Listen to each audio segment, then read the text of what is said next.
기뻐하고 쉬지 말고 기도하고 범사에 감사함으로 주님께 영광 올려드리며 또 주님과 동행함을 누리는 복된 삶 되도록 친히 함께하여 주시옵소서. 이 시간에도 하나님의 말씀 앞에 무릎을 꿇었습니다. 저희들에게 친히 말씀하여 주시옵소서. 저희들이 듣고 순종하겠사오니 주님 저희들에게 친히 말씀하여 주옵소서. 감사드리옵고 예수님의 이름으로 기도합니다. 아멘.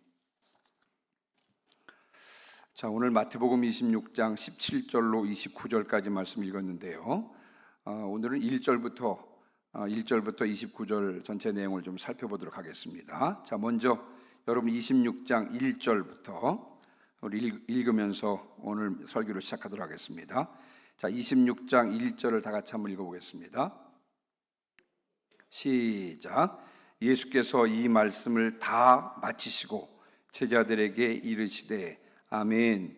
1절 보니까요, 예수께서 이 말씀을 마치시고도 아니고 예수께서 이 말씀을 다 마치시고 이렇게 표현하고 있습니다.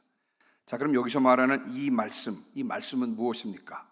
이제 좁게 말씀을 드리면 23장부터 마태복음 23장부터 25장까지가 종말론이라고 말씀을 드렸죠. 예수께서 이 말씀을 다 마치시고 제자들에게 이르시되, 여기서 말하는 말씀은 좁게 말하면 23장부터 25장까지의 종말에 관한 예수님의 설교 말씀입니다. 조금 넓게 펼쳐놓으면, 제가 이제 여러 번 말씀을 드렸는데 마태복음 안에는 예수님의 5편의 설교가 들어있다라고 말씀을 드렸었죠. 5장부터 7장까지가 산상설교, 그리고 10장이 제자들을 파송하면서 하신 파송설교, 13장이 비유를 통해서 하나님 나라에 관해서 말씀하신 비유설교, 18장이 교회 공동체가 무엇인지를 설교한 교회 공동체 설교, 그리고 23장부터 25장이 세상 끝날에 대한, 종말에 대한 말씀이라고 이미 여러분들에게 말씀을 드렸습니다. 자, 그러니까 이제 예수님께서 예수님의 5번의 설교를 이제 다 마쳤다고 하는 것입니다. 자, 그러면 5번의 설교를 다 마쳤습니다.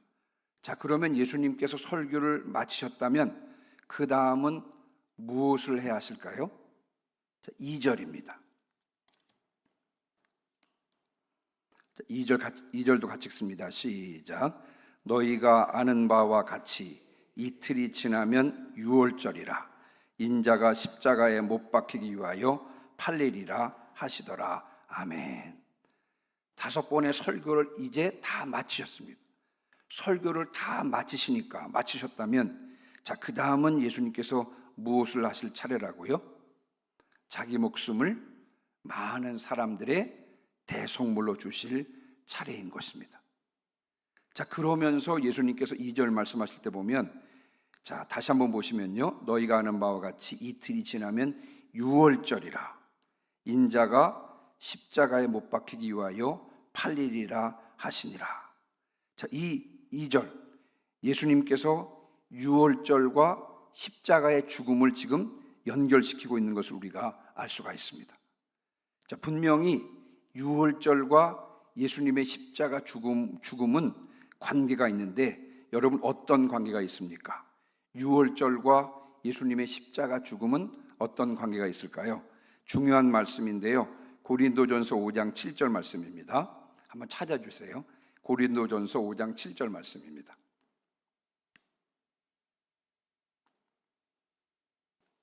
같이 한번 읽어보겠습니다. 시작.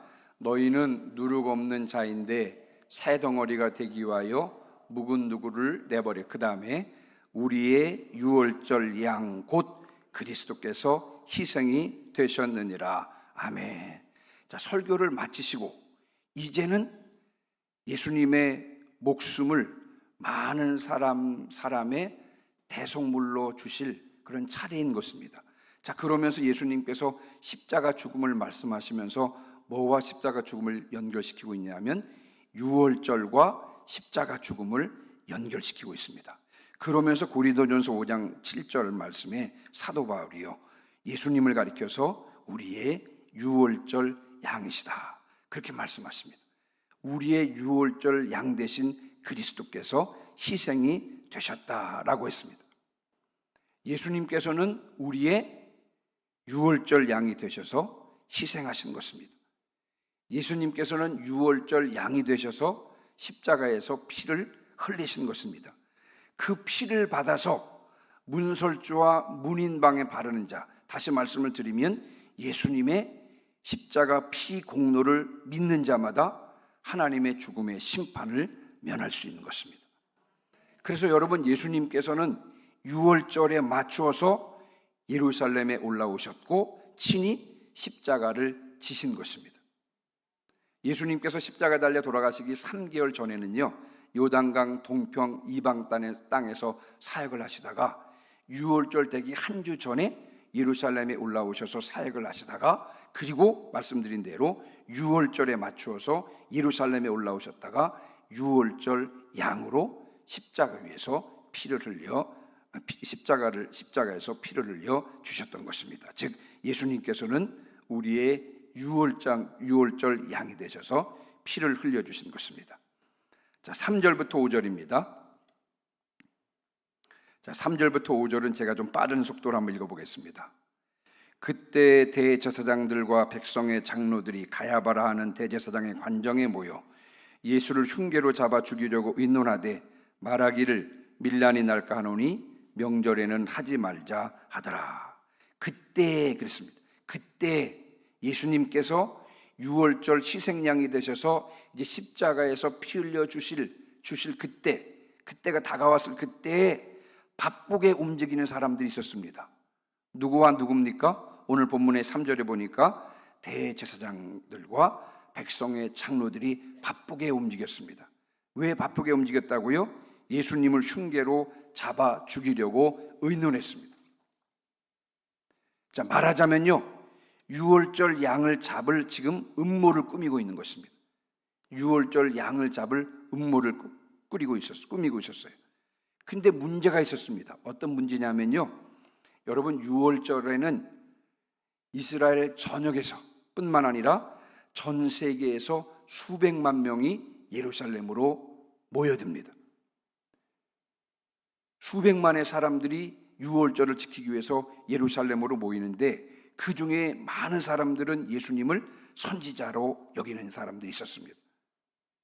그렇다 보니 이 유월절 기간 중에 예수란 사람을 잡아서 죽이면 자칫 잘못하면 밀란이 일어날 수도 있는 것입니다.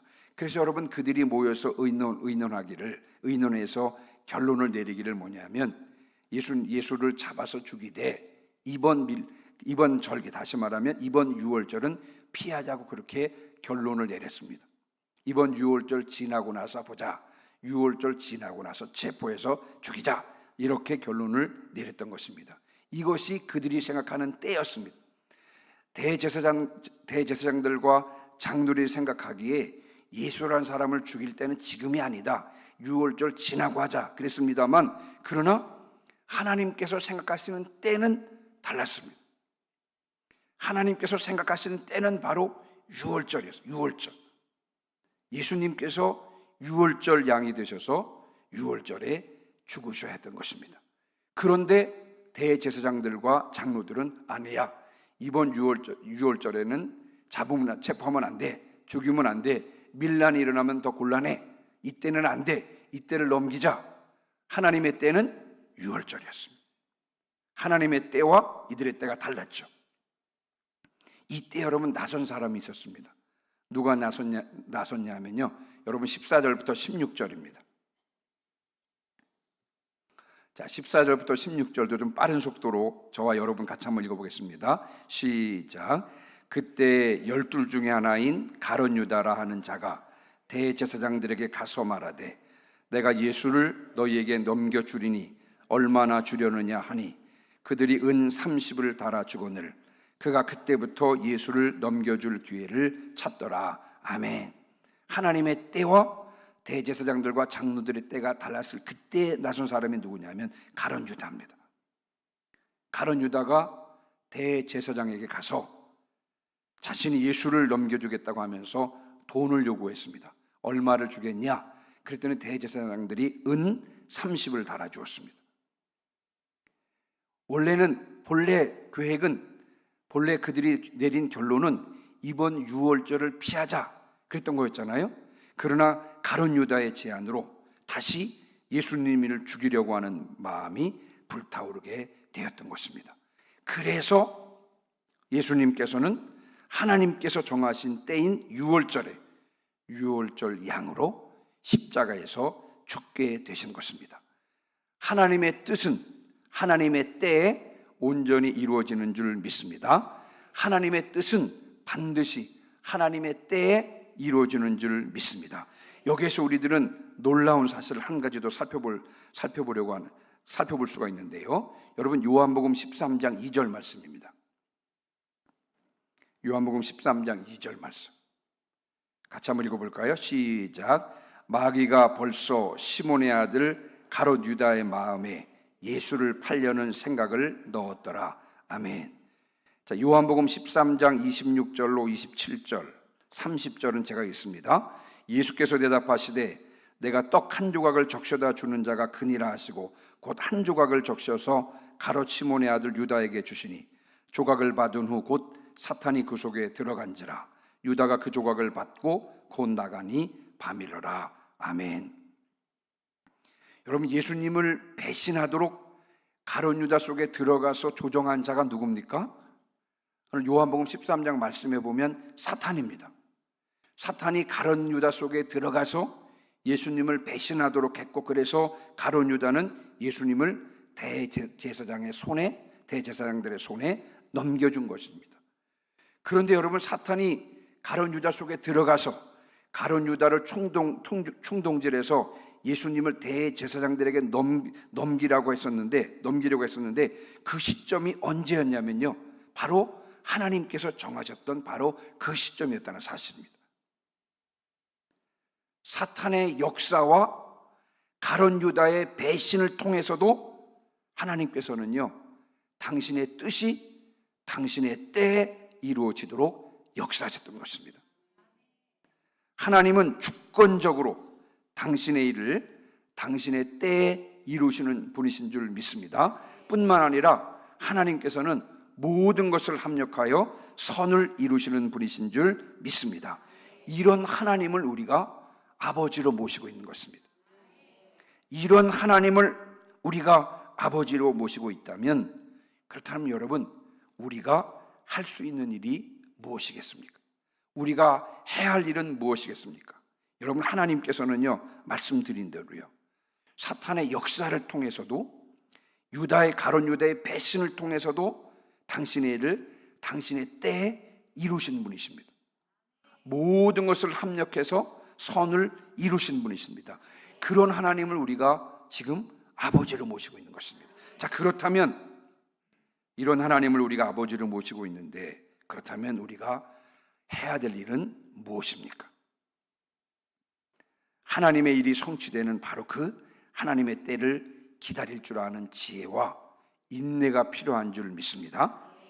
하나님의 일은 반드시 하나님의 때, 사탄의 방해가 있다 할지라도 반드시 하나님께서 정하신 그 때에 이루어진다면, 여러분, 우리는 그 하나님의 일이 성취되는 그 하나님의 때를 기다릴 줄 아는 지혜와 인내가 필요한 줄 믿습니다. 이는 주님을 전적으로 신뢰할 때만 가능한 일인 줄 믿습니다.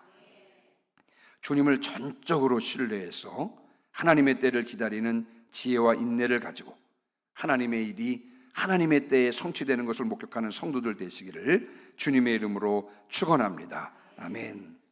자, 그 다음에 이제 6절부터 13절 말씀인데요, 이 부분은 제가 말로 좀 설명을 드리도록 하겠습니다. 예수님께서 베단이라고 하는 동네에 나병 환자 시몬의 집에 계셨습니다.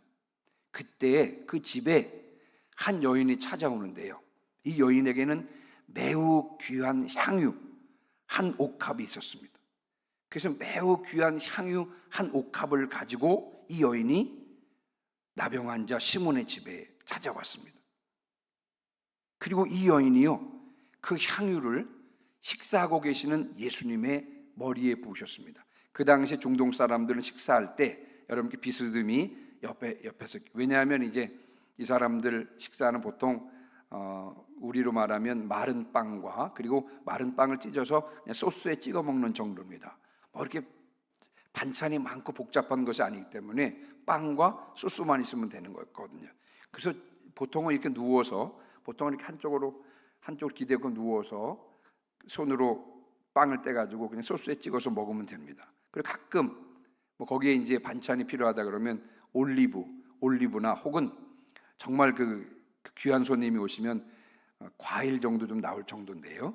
사실은 아마 그 당시 예수님의 이 식사도 그렇게 뭐 그 성찬은 아니었을 거라 생각이 듭니다. 그런데 이 여인이 그 향유를 식사하시는 예수님의 머리에 부은 것입니다. 오늘 본문에 보니까 이것을 보고 제자들이 화가 났어요.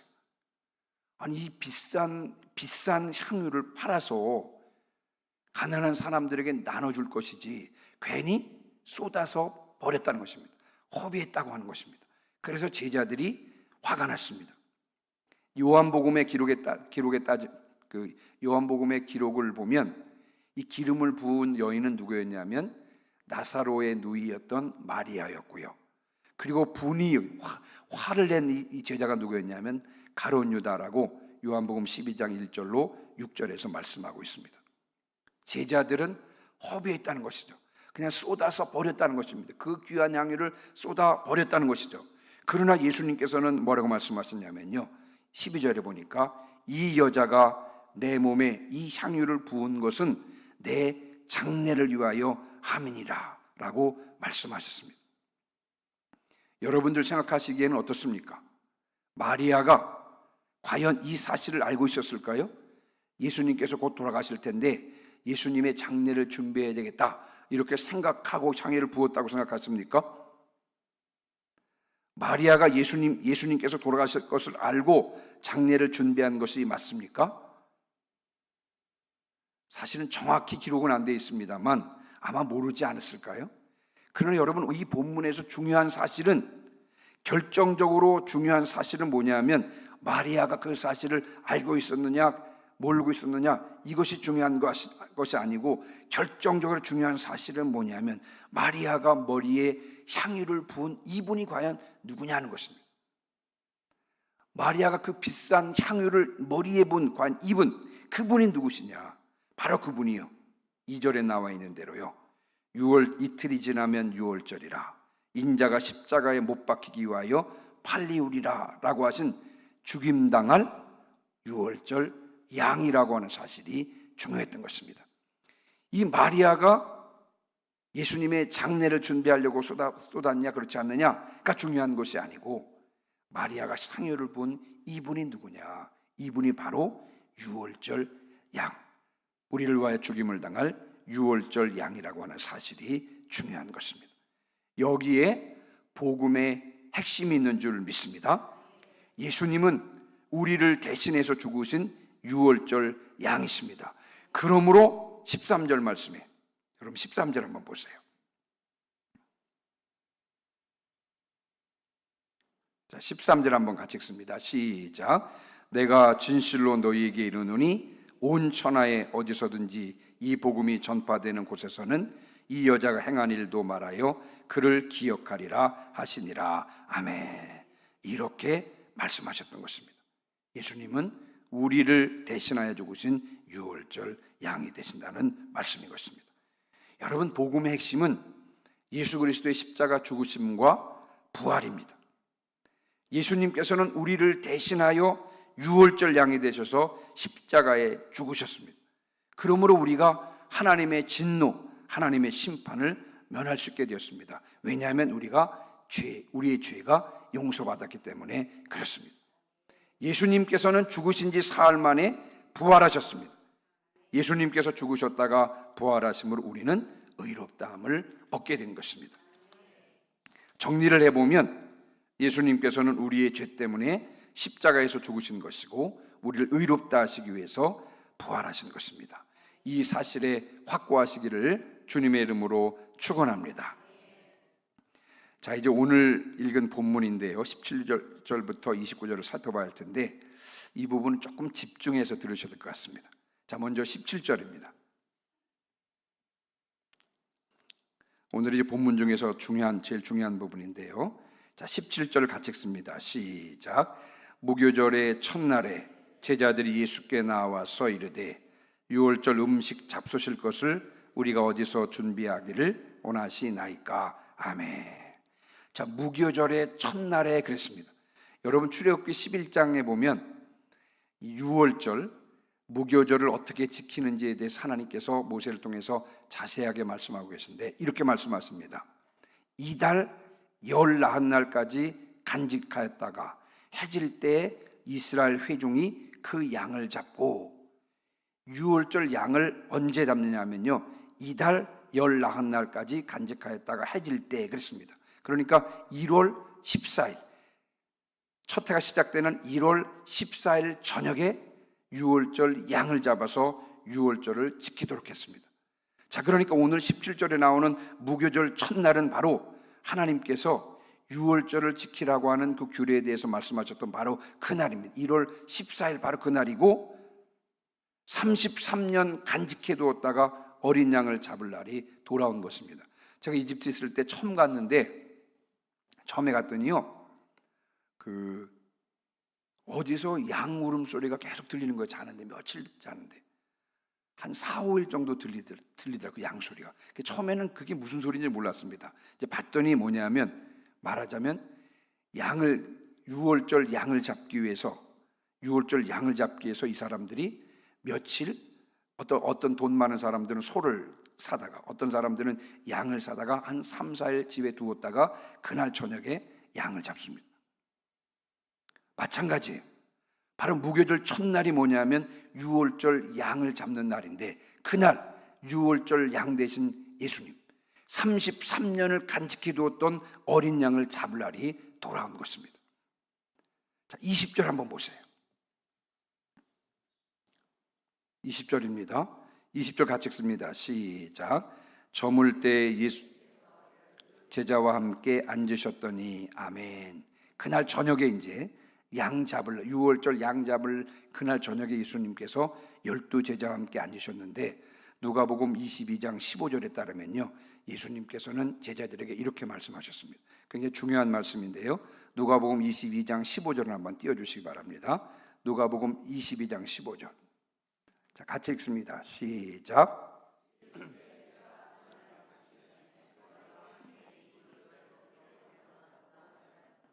아멘. 보시면요, 22장 15절 보시면 이 유월절 먹기를 원하였느라.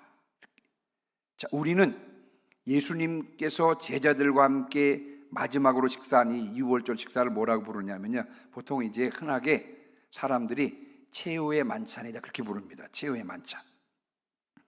그런데 예수님께서는 누가복음 22장 15절을 근거로 보면 이 최후의 만찬 먹기를 그렇게 원하셨다는 것입니다. 여러분, 예수님께서 이 유월절 식사를 원하신 이유가 무엇입니까? 당신께서 이제 십자가 달려 돌아가시기 전에 마지막 제자들과 식사하는 이 유월절 식사를 그렇게 원하신 이유는 무엇입니까? 유월절의 역사를 한번 제가 좀 살펴보면, 이스라엘 백성들이 첫 번째 유월절 지킨 것은 언제였습니까? 출애굽을 할 때였습니다. 출애굽하던 그날 저녁부터 유월절을 지키기 시작했고요. 출애굽기 12장 14절에 보니까 하나님께서요, 이 유월절을 영원한 규례로 지키라고 했습니다. 영원히 지키도록 하나님께서 그렇게 말씀하셨습니다. 그러니까 예수님 당시로 보면, 그 당시 이스라엘 사람들은 유대인을 유월절을 몇 년 동안 지켜왔냐면요, 장장 그동안 1500년 동안 유월절을 지켜왔던 것입니다. 왜요? 하나님께서 이 유월절을 영원한 규례로 지키라고 말씀하셨기 때문에 예수님 당시만 하더라도 장장 1500년 동안 지금 유월절을 지켜왔던 것입니다. 자, 그런데 이 유월절을 언제까지 지켜야 하는 것입니까? 유월절 양의 실체가 되신 예수님께서 오셔서 십자가에서 달려 돌아가시기까지만 지키면 되는 것입니다. 자, 그러니까 예수님께서 십자가 달려 돌아가시기 전에 제자들과 마지막으로 했던 그 저녁의 유월절 식사, 그것은요, 이제 마지막 유월절이 되는 것입니다. 최후의 유월절이 되는 것이고요, 우리식으로 말하면 최초의 만찬이 되는 것입니다. 왜냐하면 이후로 기독교인들은요, 유월절이 아니라 뭘 지키게 되느냐 하면 성만찬을 지키게 되는 것입니다. 그래서 우리가 오늘 읽은 본문의 그 식사를 마지막 유월절, 최후의 유월절이면서 동시에 최초의 만찬이 되는 것입니다. 유월절은 예수님의 십자가 죽으심으로 성취된 줄 믿습니다. 이것을 계시해 주기 위해서, 유월절이 존재했던 1500년 동안 유월절이 존재했던 이유는 바로 이 예수님의 십자가 죽으심으로 성취되기 위해서 유월절이 있었다는 이 사실을 예수님께서 제자들에게 계시해 주기 위해서, 가르쳐 주시기 위해서 주님은 최후의 유월절 식사를 그토록 원하셨던 것입니다. 그 유월절 마지막 유월절 식사 그 자리에서 예수님께서는 떡을 가지사 축복하시고 떼어서 제자들에게 주시면서 이렇게 말씀하셨습니다. 26절에 보니까 받아서 먹으라, 이것은 내 몸이니라. 그리고 잔을 가지사 감사기도를 드리시고요, 제자들에게 주시면서 이렇게 말씀하셨습니다. 27절로 28절 말씀해 보니까 너희가 다 이것을 마시라. 이것은 죄사함을 얻게 하려고 많은 사람을 위하여 흘리는 바 나의 피 곧 언약의 피니라. 이렇게 말씀하셨습니다. 여러분, 유월절 규례대로 하면 유월절에는 빠지지 말아야 될 것이 뭐냐면 유월절 양고기입니다. 유월절 양의 고기가 있어야 되고, 이 고기를 불에 구워서 무엇과 함께 먹어야 되냐면요, 무교병과 쓴나물과 함께 먹어야 했습니다. 그런데 여러분, 우리 오늘 본문에 나와 있는 이 유월절의 마지막 식사, 이 밤에는 유월절 양의 고기에 대한 언급이 전혀 없습니다. 마태복음, 마가복음, 누가복음, 요한복음, 사복음서 전체 이 마지막 식사 때에는 유월절 양고기에 대한 언급이 없습니다. 유월절 양의 고기 대신에 그 자리에 내 몸, 나의 피라고 말씀하신 예수 그리스도가 그 자리에 놓여 있기 때문에 그렇습니다. 여러분, 주님께서는 지금까지 말씀으로요, 내가 의인을 부르러 온 것이 아니라 죄인을 부르러 왔다라고 말씀하셨고요, 인자가 온 것은 섬김을 받으려 함이 아니라 섬기려 하고 자기 목숨을 많은 사람의 대속물로 주려 함이라 라고 이렇게 말씀하시면서 말씀으로 가르치셨습니다. 그러나 이제는 말씀 대신에 자신을 주시는 것입니다. 유월절 양의 고기 대신에 내 몸이다, 내 피다라고 말씀하시면서 여러분, 예수님께서는 자신을 주시는 것입니다. 그러면서 저희들 그 제자들에게 뿐만 아니라 우리들을 향해서도요, 주님께서는 당신의 몸을 먹고 당신의 피를 마시라고 말씀하셨습니다. 우리를 향해서 예수님의 몸을 먹고 예수님의 피를 마시라고 말씀하셨습니다. 자, 그러면 예수님의 몸을 먹고 예수님의 피를 마신다고 하는 것은 무슨 뜻입니까? 복음의 말씀을 받아 먹으라는 뜻입니다. 복음의 말씀을 받아 먹으면 어떻게 되는 것입니까? 이것은 한번 찾아보겠습니다. 요한복음 6장 53절로 56절 말씀입니다.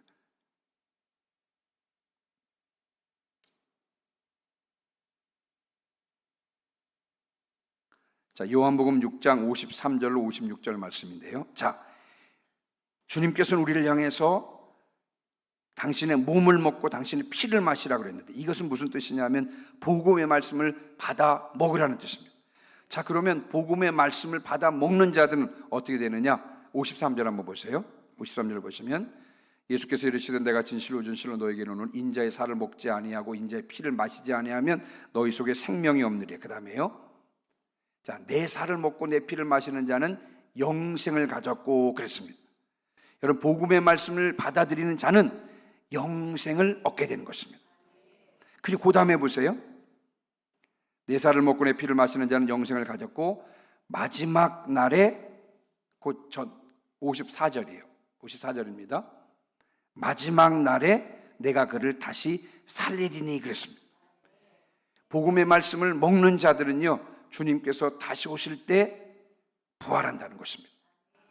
자, 그 다음에 내 살은 참된 양식이요 내 피는 참된 음료로다. 우리가 참된 양식과 참된 음료를 먹는다 그랬습니다. 저는 이것을 묵상하면서 참된 양식을 먹고 참된 음료를 마시니까 영혼이 잘 되겠구나. 영혼이 잘 되고 범사가 잘 되고 강건하게 되겠구나. 이것이 바로 복음의 말씀을 받아 먹으면 영혼이 잘 되고 영혼이 잘 됨 같이 범사도 잘 되고 강건하게 되겠구나. 그런 뜻으로 그 묵상을 했습니다. 마지막으로요, 마지막 절 56절 보시면 내 살을 먹고 내 피를 마시는 자는 내 안에 거하고 나도 그의 안에 거하나니 주님과 하나가 된다는 것입니다. 주님께서 말씀하신 대로 주님의 몸을 먹고 주님의 피를 마시는 자, 다시 말하면 복음의 말씀을 받아들이면 영생을 얻게 되고요, 비록 죽는다 할지라도 주님께서 다시 오실 때 부활할 것이고 영혼이 잘 되고 또 주님과 하나 된다고 하는 것입니다. 이런 의식을 가지고 이 땅에서 살아간다라고 여러분 생각해 보시기 바랍니다.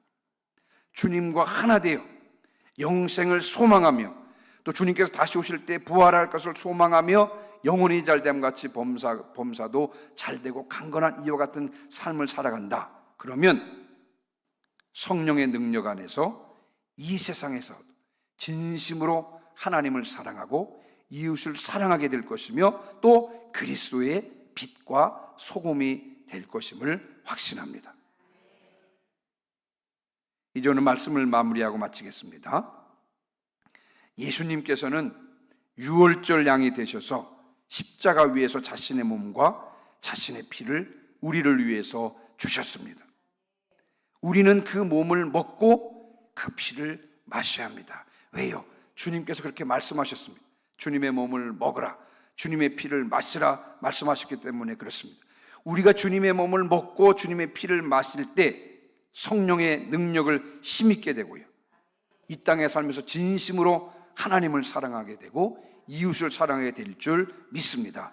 뿐만 아니라 주님의 몸을 먹고 그 피를 마실 때 또한 이 땅에서 그리스도의 빛과 소금의 역할을 잘 감당하게 되는 줄 믿습니다.